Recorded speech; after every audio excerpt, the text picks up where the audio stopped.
참 예수님,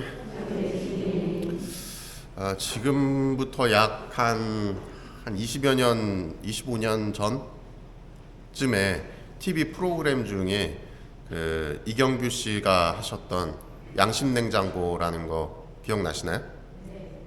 그 프로그램이 뭐였냐 하면 뭐 늦은 시간에 새벽 시간까지 촬영을 쭉 하는데 이 도로에 카메라를 딱 비추고 이경규 씨와 패널들이 숨어 있잖아요. 그러면서 새벽 시간에 사람들이 없고 지켜보는 사람이 아무도 없을 때 과연 신호를 잘 지킬 것인가, 그리고 신호뿐만 아니라 정지 신호까지도 잘 지킬 것인가, 그것을 보면서 나타나면 이제 양심 냉장고라고 해서 냉장고를 선물로 주는 그런 프로그램이었죠. 아마 다들 보셨을 겁니다. 그 당시에 굉장히 큰 화제를 띈 프로그램이었기 때문에. 지금 와서 생각을 해보면 그 양심 냉장고라고 하는 프로그램 때문에 우리나라에 양심이라고 하는 게 생긴 것이 아닌가. 우리나라 국민들의 양심의 그 출발선이 그때가 아닌가 하는 생각이 들어요. 지금도 해외의 외국인들이 이제 우리나라에 관광을 오거나 하면 우리나라의 그 어떤 양심이라고 하는 것에 굉장히 놀란다고 해요.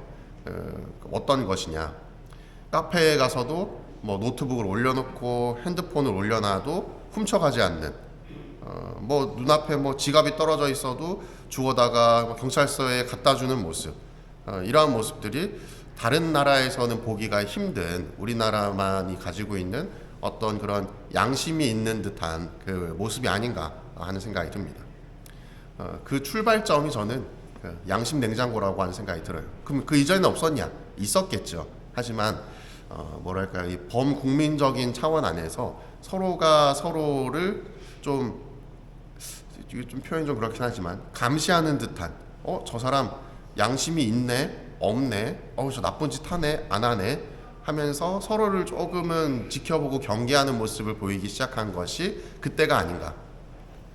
왜냐하면 그 이전까지만 해도 자동차 법규를 지키는 것뿐만 아니라 아주 난리였죠. 예전에 명절 때에 그 시골 내려가려고 그러면 차들이 이렇게 막 막히잖아요.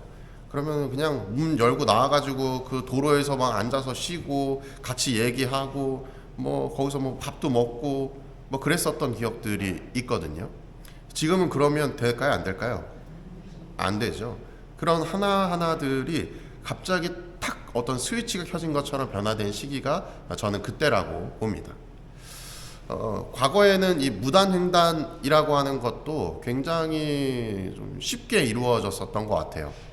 왜냐하면 너도 나도 무단횡단을 하기 때문에 빨간불이든 파란불이든 상관없이 차가 없으면 그냥 이렇게 눈치 보고 가거나, 차가 저 멀리서 와도 내 주력이면 통과할 수 있겠는데 생각되면 뛰는 거죠. 그런데 어느 순간부터 그러한 부분들이 변화하기 시작을 해요. 이게 그 이유가 무엇이냐? 바로 이 군중심리라고 하는 겁니다. 이 집단심리. 거기 안에는 어떤 특성이 있냐면 이 몰개성화와 그리고 익명성이라고 하는 게 있대요. 몰개성화는 사람이 나 혼자 있는 것이 아니라 집단을 이루고 있으면 거기 안에서 책임이 분산된다는 거예요. 개개인이 드러나는 것이 아니라 그 집단으로 바라보기 때문에 내가 사라지는 거죠. 그러면서 자연스럽게 따라오는 것이 익명성입니다. 내가 뭔가 잘못을 하더라도 나만 잘못한 게 아니라 저 사람도 잘못했잖아 하면서 함께 이 뭉뚱그려서 평가되는, 그러다 보니까 책임에서도 또 나의 어떤 존재에 관해서도 좀 가볍게 여겨지고 감춰지는 모습이 있는 거죠. 그래서 무단횡단을 할 때에도 보면 횡단보도에 한 5명, 10명이 서 있어요. 한 명이 건너기 시작하면 다 건넙니다. 그런데 다 건너는 상황 속에서 한 명이 멈춰 있어요. 양심이 있는 사람이.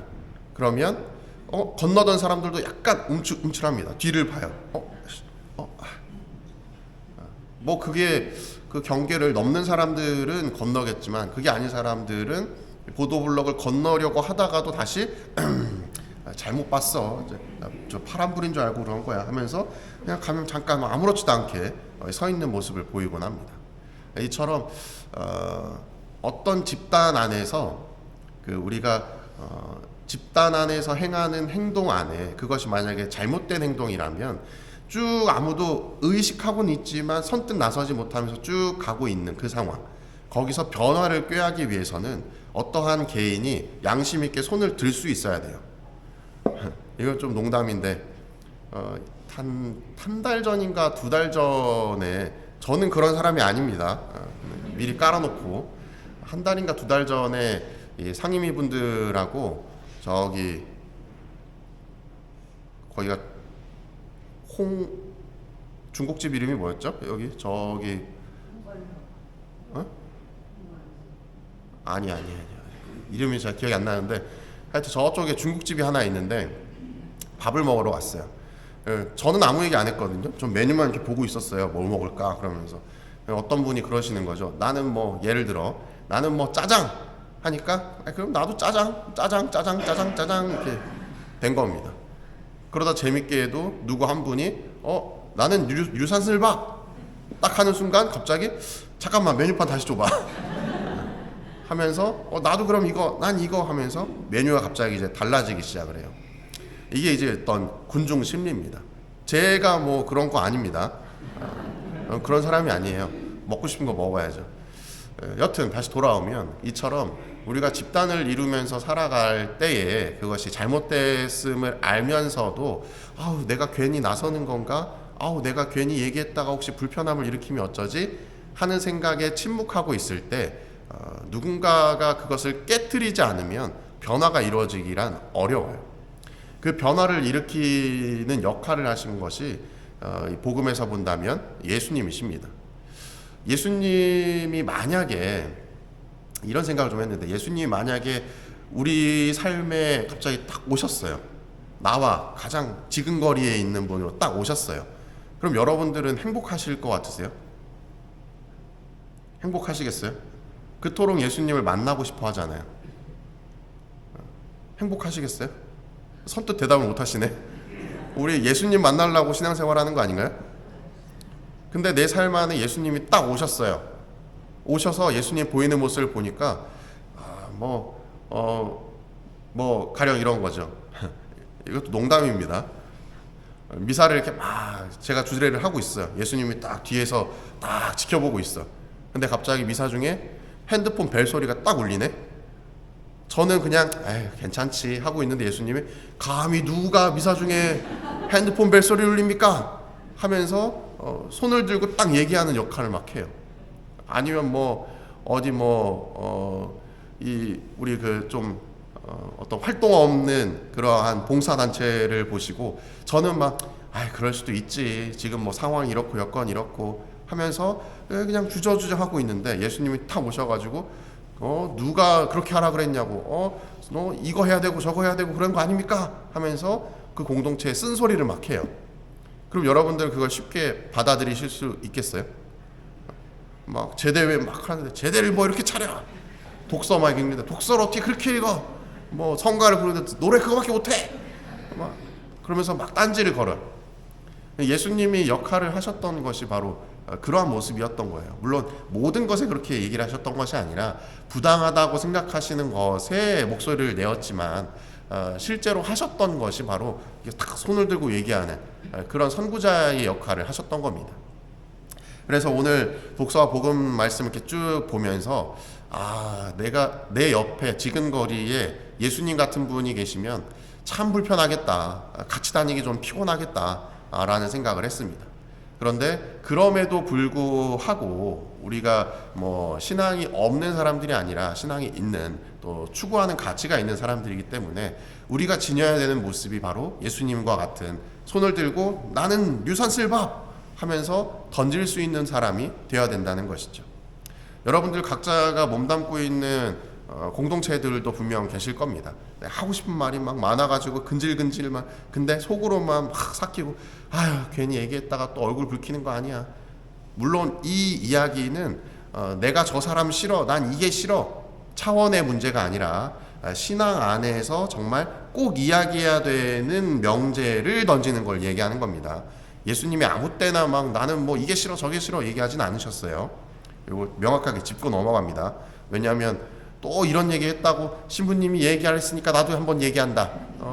내가 평소에 이거 하지 말랬지, 이거 난 이렇게 하라 그랬지, 이런 역할을 하시라는 얘기는 아닙니다.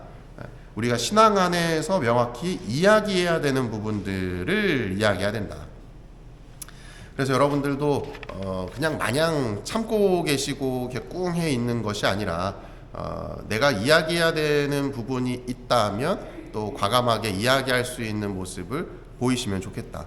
물론 그런 이야기를 했을 때 예수님도 수많은 박해를 당하셨죠. 그리고 목숨까지 잃는 결과를 얻게 되십니다.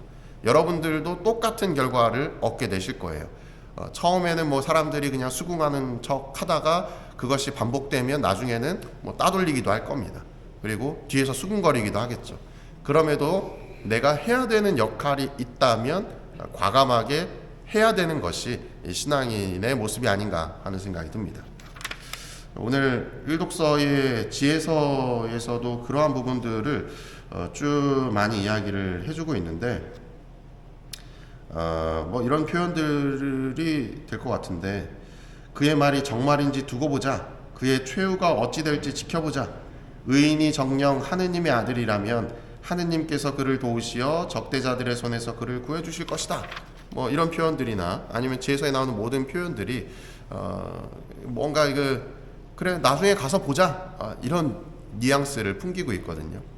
여러분들도 내가 나중에 가서 하느님 앞에서 당당한 모습으로 마주 서려면 어떤 모습과 또 어떤 말과 행동들을 해야 될지 가만히 한번 고민해 보시는 시간을 지니시면 좋을 것 같습니다. 사랑합니다.